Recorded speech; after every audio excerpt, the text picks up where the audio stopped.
পৃথিবীর ভেতরে যাওয়ার রাস্তা। অবাক হওয়ার কিছুই নেই। চীন এতদিন লুকিয়ে রাখতে চাইলেও এখন এই রাস্তার সামনে এনেছে। বলা হয় কয়েকজন পথচারী নিষেধাজ্ঞা না মেনেই এর ভেতরে চলে গেছেন।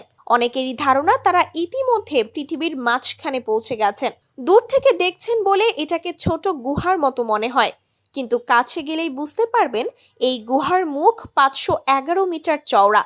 মানে পুরো একটা ফুটবল স্টেডিয়াম এই গুহার মুখ দিয়ে ঢুকে যেতে পারে। বিজ্ঞানীরা একবারই এর গভীরতা মাপতে পেরেছিলেন। এর গভীরতা 662 মিটার। মানে আপনি যদি এই গুহার ভেতরে একটা বিল্ডিং বানান তাহলে প্রায় 200 তলার সমান একটা বিল্ডিং বানাতে পারবেন। এখানেই শেষ না।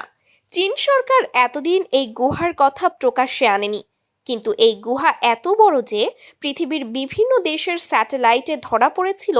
অদ্ভুত ব্যাপার হলো এই গুহার ভেতরে এই পৃথিবীর মতো সবকিছুই আছে। গাছপালা, বন, পশু পাখি, নদী, ঝর্ণা, সবকিছুই। অবাক করার বিষয় হলো এখানে সূর্যের আলো খুব অল্প পরিমাণে যায়, কিন্তু তারপরেও এর ভেতরে গাছপালা আছে, প্রাণীরাও আছে। গবেষকরা বলছেন এখানে এমন কিছু প্রাণী থাকতে পারে যাদের সম্পর্কে আমরা এখনো জানিই না। তাদের মতে একদম নতুন প্রজাতির কোনো প্রাণী এখানেই গোপনে বসবাস করছে। হয়তো এ কারণেই চীনা সরকার এখানে কাউকে প্রবেশ করতে চায় না। অনেক দেশের বিশেষজ্ঞরা মনে করে থাকেন চীন এই গুহার ভেতরে এমন কিছু পেয়েছে যা বাইরের বিশ্বের কাছে প্রকাশ করতে চায় না। সবার মনেই একটা প্রশ্ন আসে, মানুষ কি এর ভেতরে যেতে পারে? হ্যাঁ, যেতে পারে, তবে আপনাকে চীনা সরকারের থেকে অনুমতি নিতে হবে। অনুমতি পেলেও খুব বেশি মানুষ এখানে নামতে সাহস পায় না, কারণ একবার যদি নিচে নামলে ফেরার পথ খুঁজে পাওয়া অনেক কঠিন। তবে স্থানীয় অনেকেই বলেন সরকারের অনুমতি ছাড়া 8 থেকে 10 জন ব্যক্তি এই গুহার ভেতরে অনেক আগেই প্রবেশ করেছে, কিন্তু তাদের কাউকেই বের হতে দেখেনি। রহস্য যেন এই জায়গাটির নাম শিয়াওজাই টিয়াংকে। এটা চীনে অবস্থিত। চীনের পাহাড়ি এলাকায় এক বিশাল বনের ভেতরে এই জায়গাটা লুকিয়ে আছে, কিন্তু কেউ জানেই না এত বড় বনের ভেতর এত বিশাল গর্ত কিভাবে তৈরি হলো। অনেকে মনে করে থাকেন আমেরিকার এরিয়া 51 এর মতো চীনও এখানে এলিয়েনদের আটকে রেখেছে।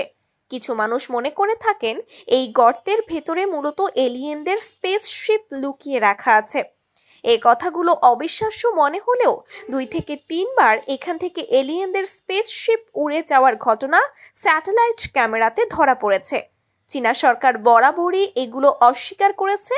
এখন মোটামুটি বিশ্বের অনেক দেশই জানে চীনের এই বিশাল গর্তের কথা, কিন্তু চীনা সরকার এখানে কাউকে প্রবেশ করতে দেয় না।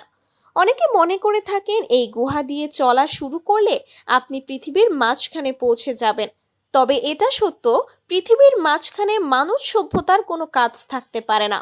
এলিয়েন সভ্যতাদের কাজ থাকলেও থাকতে পারে। বিশ্বের বিভিন্ন দেশের বিজ্ঞানীরা চীনা সরকারের কাছে এই গুহা নিয়ে বিস্তর গবেষণা চালানোর অনুমতি চেয়েছিল, কিন্তু চীনা সরকার কাউকেই অনুমতি দেয়নি। এমনকি এই গুহা এতটাই নিরাপদে রাখা হয়েছে যে 24 ঘন্টায় এই গুহার ওপরে স্যাটেলাইট উড়তে থাকে, যাতে করে অন্য কোনো দেশ এর ওপরে নজরদারি করতে না পারে। এখানে যে এলিয়েন থাকতে পারে এই বিষয়ে একেবারেই উড়িয়ে দেওয়া যায় না। আবার অনেক বিজ্ঞানী মনে করে থাকেন ভূমিকম্পের কারণেই মূলত এই বিশাল গর্ত তৈরি হয়েছে। এ বিষয়ে স্পষ্ট কোনো তথ্য কোথাও পাওয়া যায় না। কেবল চীনা সরকার যতটুকু তথ্য প্রকাশ করে ততটুকুই জানা যায়। তবে এটা সত্য যে পৃথিবীর অজানা এমন অনেক কিছুই আছে যা আমরা জানি না।